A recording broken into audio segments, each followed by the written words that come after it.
Les grands titres de l'actualité, une présentation de Addict Remorquage et Transport et Mécanique, les spécialistes. Maintenant à Montmagny, c'est Addict, 234-34-61. Addict Remorquage et Transport, des professionnels qui peuvent vous aider dans une situation d'enlisement ou simple remorquage. Grâce à ses équipements de haute performance, Addict, c'est aussi le service de transport de tout genre et de mécanique. Maintenant à Montmagny, c'est Addict Remorquage et Transport au 234-3461.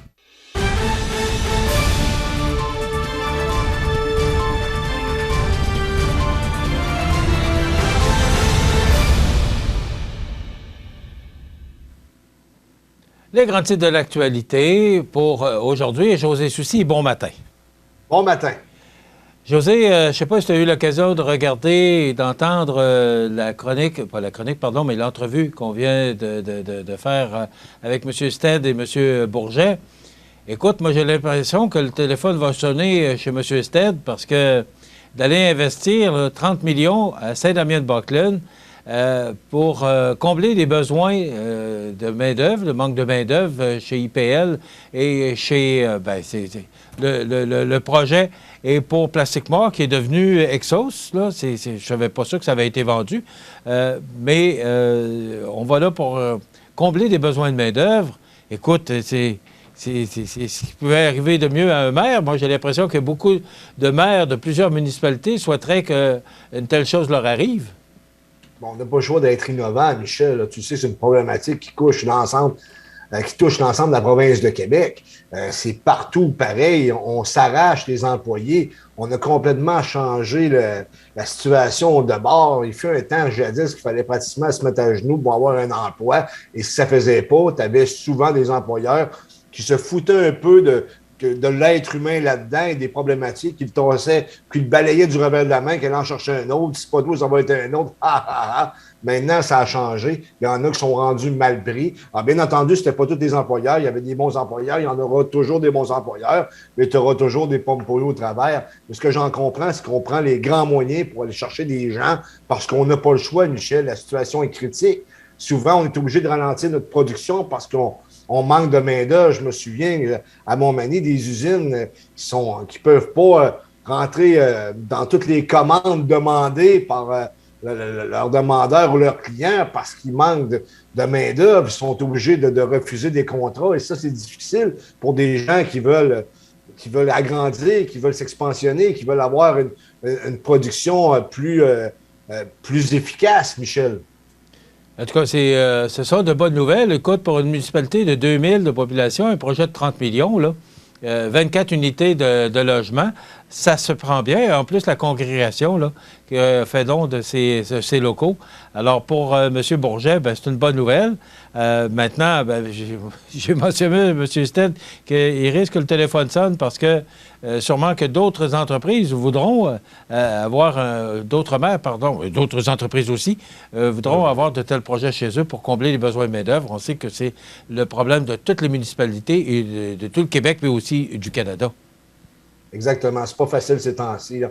En plus, avec la crise économique qui se pointe, je ne sais pas comment on va faire pour se sortir de là le plus indemne possible, mais il va falloir qu'on travaille ensemble et les coudes très soudés pour passer au travers de cette crise-là. Il va falloir être original. Oui, exactement. Une voiture est la proie des flammes chez Bossé et Frères. Oui, c'est arrivé hier vers 11h35. C'est suite à des travaux de soudage dans la voiture en question. C'est une voiture de service. Et on sait, là, c'est au 275 avenue Bossé et Frères qui se spécialise dans la vente de tracteurs, la réparation possiblement. Et le feu a pris, semblerait-il, là, on a eu des témoignages qu'il y a eu des déflagrations, c'est-à-dire des explosions. On n'a pas de confirmation, sauf que sur les réseaux sociaux, on a parlé de 3 explosions, mais est-ce que c'est lié directement avec cet incendie-là? Je ne le sais pas, Michel. Mais toujours est-il que l'essentiel, c'est qu'il n'y ait pas de morts, pas de blessés, et il n'y a pas eu de propagation non plus avec cet incendie-là. Et ça, dans ces cas-là, c'est toujours ce qui est à retenir, surtout, mais on s'entend que le véhicule est une complète perte totale. Oui, bien l'image parle d'elle-même. Oui, tout à fait. Un professeur de l'Université Laval suspendu 8 semaines pour un texte critiquant les mesures sanitaires. Tu te souviens que je t'en ai parlé, je pense, la semaine dernière de ce texte-là. Ça a même passé dans le Journal de Québec-Montréal. Et quelques jours après, il a été retiré. Semblerait-il que ce n'est pas vrai, alors que, c'est-à-dire que son argumentaire ne serait pas valable ou valide, peu importe. Alors que le professeur en question, c'est une sommité dans le domaine de la recherche ARN. Et ce qu'il disait, c'était relativement simple. Il avait pris des données du gouvernement du Québec pour faire son analyse. Et on se rend compte que est-ce qu'on a encore de l'indépendance de penser dans nos universités? Parce que tu sais que récemment, le gouvernement du Québec a passé la loi 32 pour assurer qu'il y ait une liberté d'expression dans nos universités, alors que visiblement, ce n'est pas le cas. Je pense que, Michel, c'est très inquiétant. Heureusement, le texte en question a été repris par des médias alternatifs, donc il continue de rouler sur les réseaux sociaux. José, je reviens parce qu'on en a parlé hier matin et je reviens sur ce sujet-là aujourd'hui. Je regardais les nouvelles hier et je me demandais où on s'en va quand tu regardes les gens à l'aéroport Montréal-Trudeau. Et même, on a un peu ce problème-là à moins grande échelle là, à Québec, là, l'aéroport Jean-Lesage. Là. Mais quand tu regardes les gens, des témoignages là, de gens là, qui attendent des heures et des heures pour se faire dire que leur vol est cancellé, des gens qui ne retrouvent pas leur bagage. Il y a une personne qui a parlé qui est diabétique et ses remèdes, ses médicaments sont dans ses bagages. Et je ne sais pas si tu as vu l'amoncellement de bagages. J'ai jamais vu ça, une telle situation. Et je ne sais pas comment on va se sortir de ce bourbier-là. Et je ne sais pas où tout ça va... C'est pas juste une pénurie de main-d'œuvre, ça se peut pas. Parce qu'il y a eu un début, là, je ne sais pas, on parle que ça pourrait se résorber, ou tout ça pourrait se régler au mois d'août. Au mois d'août, c'est dans un mois. Les gens qui ont prévu des voyages, les gens qui ont donné des acomptes. Là, hier, Air Canada annonçait que des vols seraient annulés. Du moins, c'est le PDG de l'aéroport là, qui l'a annoncé. On s'en va où avec ça? Tu regardes les passeports. C'est une situation vraiment là, qui est hors du commun, qu'on n'a jamais vu. Là. Moi, en tout cas, je suis journaliste depuis 50 ans. J'ai jamais vu une telle situation là, comme ça. Non, mais je veux dire, c'est à l'image du Canada actuellement. On n'a pas l'impression de se reconnaître dans ce grand pays-là. Et que tu sois souverainiste ou pas, là, c'est complètement différent. C'est que l'appareil fédéral ne fonctionne pas très bien.